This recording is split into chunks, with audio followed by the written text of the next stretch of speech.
And this is also a glaring conflict of interest. There are people who sit on those vaccine committees who decide what the rules are for all of us and where we can and cannot go.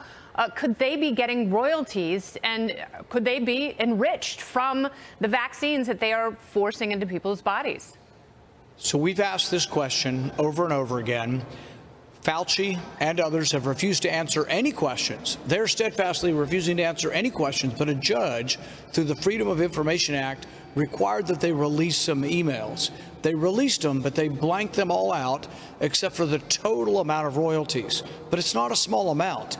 1,800 scientists received $193 million, but they won't tell us from which companies to which scientists. So my question is simply this. And it may not, there may be nobody on the committee that's received this money, but if they won't tell us, it makes us wonder. So on the vaccine committees, there's several committees that approve vaccines and then push forward these mandates. Is anybody on those committees receiving royalties from the two companies that make the vaccine, or three companies that make the vaccine?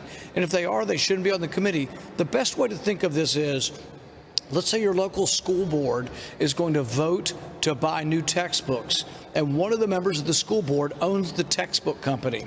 Do you think anywhere in America that doesn't have to be divulged, that that's a conflict of interest? So nobody would, but nobody touches Fauci. We go after him on this, and he says, we are not going to tell you, we don't have to. And then he cites a law from 1980 that we're investigating the law, and we will change the law if it's protecting him. But really, what kind of bureaucrat, what kind of scientist comes forward and says, well, we're just not going to tell you because we don't have to?